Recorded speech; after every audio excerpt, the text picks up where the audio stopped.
expected to get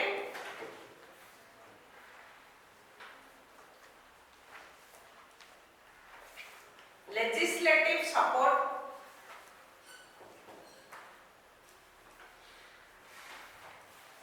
on the policies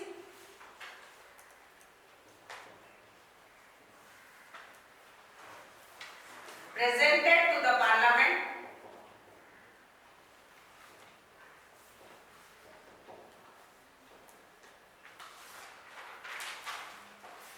by calling on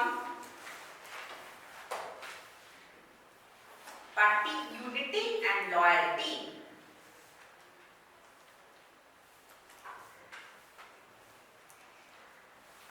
So, as you all know, the majority party constitutes the government. The majority party who is elected, who comes to power, it constitutes the government. So, the party system in a we can say that the party system in the cabinet government, it enhances the power of leadership, which can control the system, and the executive requires the legislative support in order to make the policy. So, these are the four sources of the power of the cabinet through which the cabinet makes the policy, and the cabinet, the policy making role of the cabinet is supported by the cabinet secretariat, and the cabinet secretariat is headed by the cabinet secretary. As you know, he is the head of the civil service and he presides over the chief secretary and all the committees of the secretaries. Okay, next one, cabinet committees. Cabinet committees.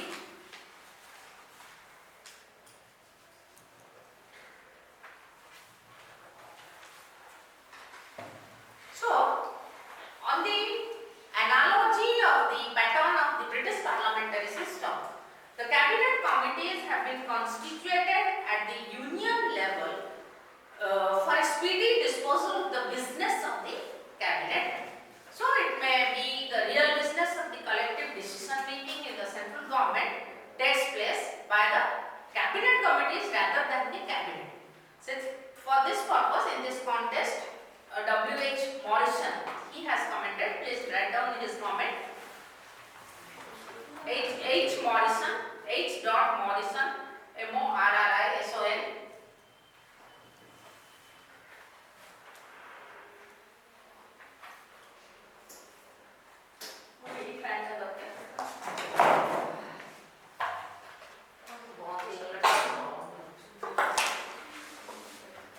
So, Morrison says the device in the context of cabinet, he has commented, this device enables the ministers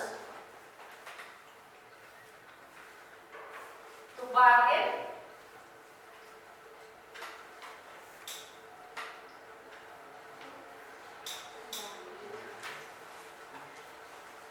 and compromise with each other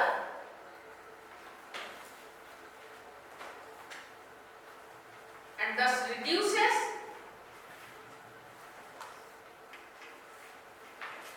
the pressure of what?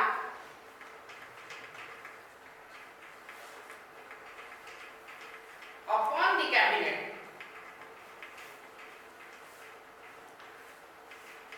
Consequently,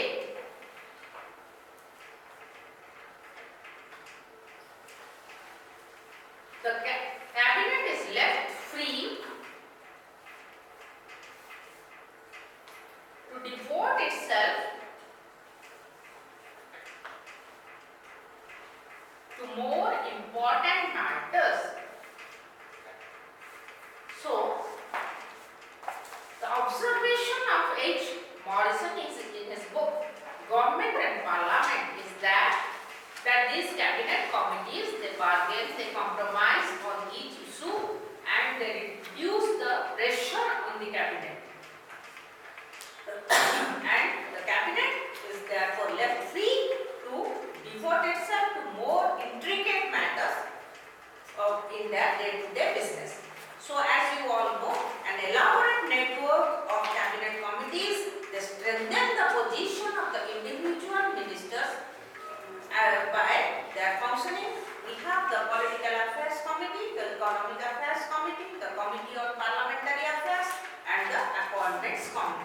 These are the important cabinet committees. Next, the Prime Minister and Prime Minister's office. The Prime Minister and the Prime Minister's office.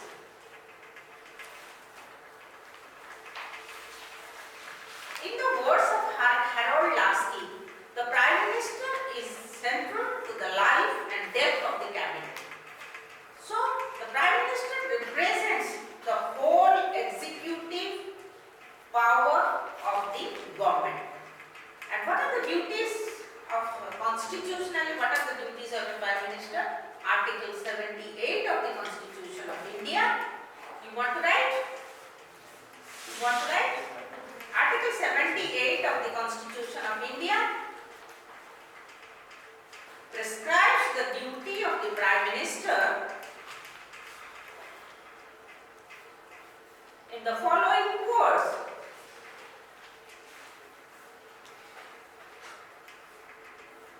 Number 1, to communicate to the President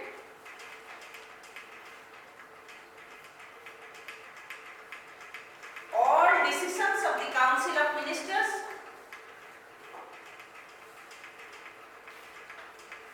relating to the administration of the affairs of the Union,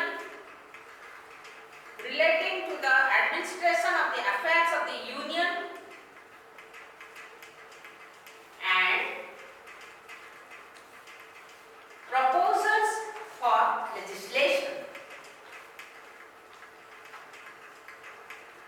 Number 2, to furnish such information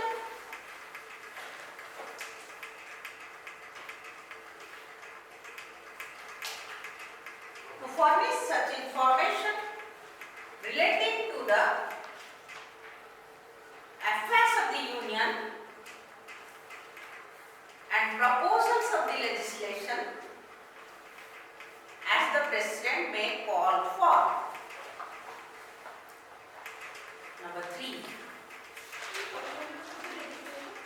proposals for legislation as the President may call for. Number 3, the President, if the President so requests, to submit for the consideration of the Council of Ministers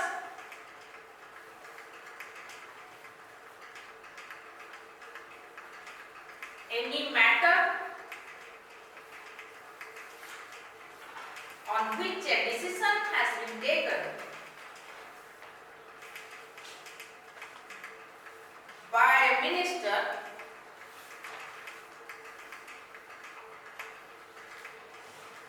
but which has not been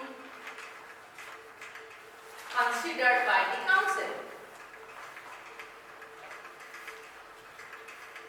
So, overall, it is the responsibility of the Prime Minister of India to communicate all the decisions of the Council of Ministers and the Cabinet relating to administration and proposals of legislation to the President. If the President will call for any information, that is also the duty of the Prime Minister to communicate him, and also the President, if requests to that some matters of legislation or policy making should be given for the consideration of the Council of Ministers, that is also done through the Prime Minister.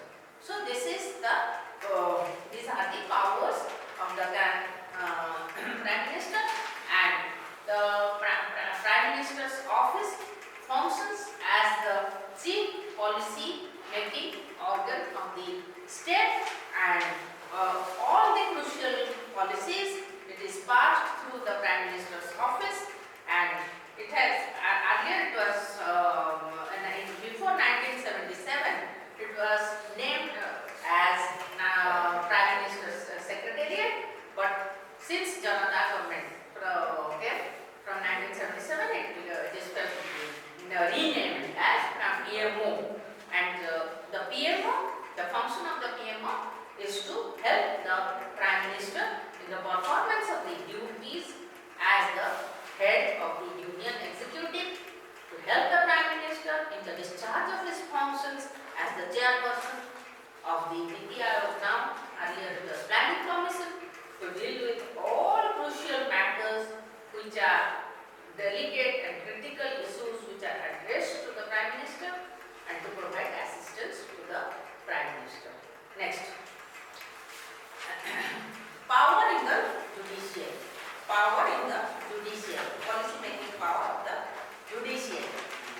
What is the role judiciary plays in the policy making process? Let's write down 2-3 sentences. The courts, generally speaking, do not interfere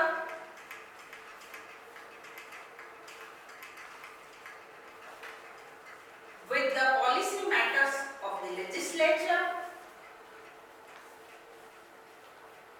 or the executive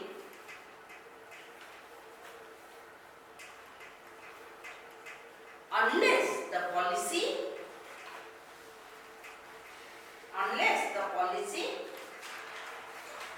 is either against the Constitution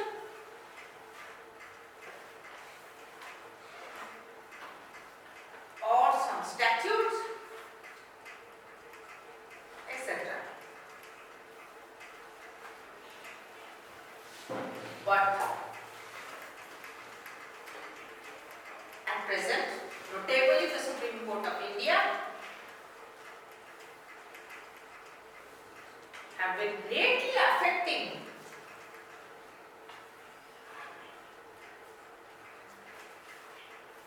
the content of public policy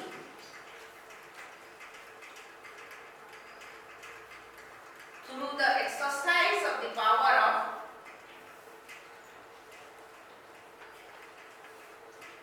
judicial review of decision or legislation. Judicial review of the legislation.